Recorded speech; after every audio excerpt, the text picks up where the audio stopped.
चोरी के काम को अंजाम दिया जा रहा था और सरकार को भी इस बात की जानकारी होगी और सरकार पूरे मुद्दे को छुपाना चाह रही है। राष्ट्रीय अध्यक्ष के माध्यम से मुद्दा सामने आया है, नहीं तो यह लोग कभी नहीं चाहते मुद्दे निकलकर बाहर आए। मंदिर में जितने भी पैसे आ रहे हैं उसमें भी गबन कर रहे हैं, भ्रष्टाचार कर रहे हैं। कार्रवाई करनी चाहिए। हम तो चाहते हैं कि ज्यूडिशरी बैठे इस पर, क्योंकि सवाल केवल चंदा का नहीं है। जहाँ जहाँ पर भी सरकार कॉरिडोर बना रही है या मंदिरों का चौड़ीकरण कर रही है, वहाँ कितना भ्रष्टाचार हो रहा है।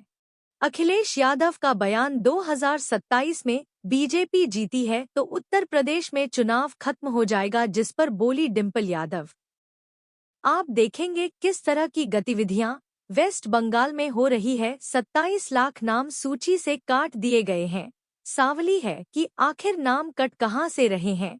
ऐसा कौन सा सॉफ्टवेयर इन लोगों ने बनाया है जिसके माध्यम से नाम काटे जा रहे हैं, चुन चुन के नाम काटे जा रहे हैं। सवाल इस बात का है, राष्ट्रीय अध्यक्ष जी इसलिए आखिरी चुनाव का रहे हैं क्योंकि जिस तरह से अन्य मित्रताएं देखने को मिली वेस्ट बंगाल में, उसके साथ ही आग लग जाना, यह आग लग जाने वाली एक नई बीमारी शुरू हुई है। आग लगा दीजिए। हमारे एजुकेशन मिनिस्टर है, वहां पर भी आग लगा दीजिए। आखिरी आग लग क्यों रही? सवाल इस बात का है, कहीं ना कहीं इसकी जवाबदेही सरकार की है।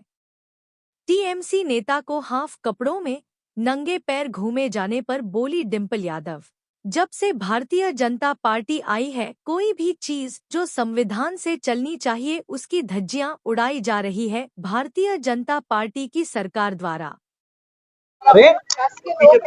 उनके संरक्षण में ये सब काम का अंजाम दिया जा रहा था और डेफिनेटली सरकार को भी इस बात की जानकारी होगी और सरकार कहीं ना कहीं पूरे मुद्दे को छुपाना चाह रही थी। ये तो राष्ट्रीय अध्यक्ष जी के माध्यम से ही ये मुद्दा सामने आया है, नहीं तो ये लोग कभी भी नहीं चाहते कि इस तरह के मुद्दे निकल के बाहर आए। जहाँ पे जो राम जी है उनके भी मतलब जितना भी पैसे आ रहे हैं मंदिर में, उसमें भी ये लोग गबन करने का काम कर रहे हैं, उसमें भ्रष्टाचार करने का काम कर रहे हैं। मतदाता सूची में बहुत लोगों के नाम काटे गए हैं। इस तरीके जो लोगों के भ्रष्टाचार में नाम आए, वो लोग कोई प्रदेश से बाहर चला गया, कोई बीमार पड़ गया, इस तरीके से क्या लगता है एसआईटी पूरी अपनी निष्पक्ष कार्रवाई कर पाएगी? नहीं, उस कार्रवाई करनी चाहिए। हम तो चाहते हैं कि ज्यूरी बैठे इसमें पूरी कार्रवाई होने के लिए। सवाल केवल चंदा का नहीं है, सवाल और इससे भी है कि जहाँ जहाँ पे भी सरकार कॉरिडोर बना रही है या मंदिरों का चौड़ीकरण कर रही है, मंदिरों में काम कर रही है, वहाँ पे जितना भ्रष्टाचार हो रहा है, वहाँ की जमीनों को लेके जो चीजें सामने आई हैं, जहाँ गरीब किसानों ने जमीन खरीद के फिर इनको लोग खरीद लेते हैं और फिर इनको गवर्नमेंट को बेच रहे 10-10 गुने दाम में। तो बहुत सारा भ्रष्टाचार जमीनों को लेके हुआ है, चंदे को लेके योजना में हुआ है और जगहों में भी हुआ है, जहाँ जहाँ पे भी कॉरिडोर को काम किया गया है। क्योंकि जहाँ पे भी इस तरह के काम हुए जो लोगों को फायदा पहुंचना चाहिए था, वो लोगों को फायदा ना पहुंच के बाहर वालों को फायदा पहुंचाने का काम सरकार ने किया है। मतदाता सूची में कई लोगों नाम काटे, 1000 लोगों नाम कटे हैं।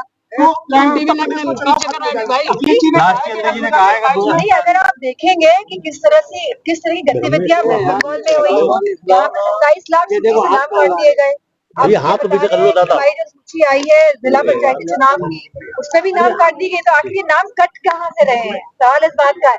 ऐसी कौन सा सॉफ्टवेयर इन लोगों ने बनाया है जिसके माध्यम से नाम काटे जा रहे हैं, वो भी चुन चुन के नाम काटे जा रहे हैं कि कौन से हमें वोट काटने हैं? सवाल इस बात का है। और ये आखिरी चुनाव इसलिए अध्यक्ष जी कह रहे हैं, राष्ट्रीय अध्यक्ष जी, क्योंकि जिस तरह से अनियमितताएं देखने को मिली है वेस्ट बंगाल में, उसके साथ आग लग जाना, ये आग लग जाने वाली एक नई बीमारी शुरू हुई है।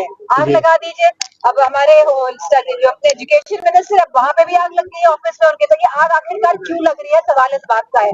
कहीं ना कहीं इसके जवाबदेही सरकार की है। टीएमसी नेता को वहाँ पर पश्चिम बंगाल में जिस तरीके से उन्हें हाफ कपड़ों में घुमाया जा रहा है, एक संविधान के जिस तरीके से आलोचना। जब से भारतीय जनता पार्टी आई है, कोई भी कार्य, कोई भी चीज जो संविधान और कानून के माध्यम से चलना चाहिए जहाँ देश, उसकी धज्जियां उड़ाई जा रही है भारतीय जनता पार्टी की सरकार द्वारा। मैडम ओवैसी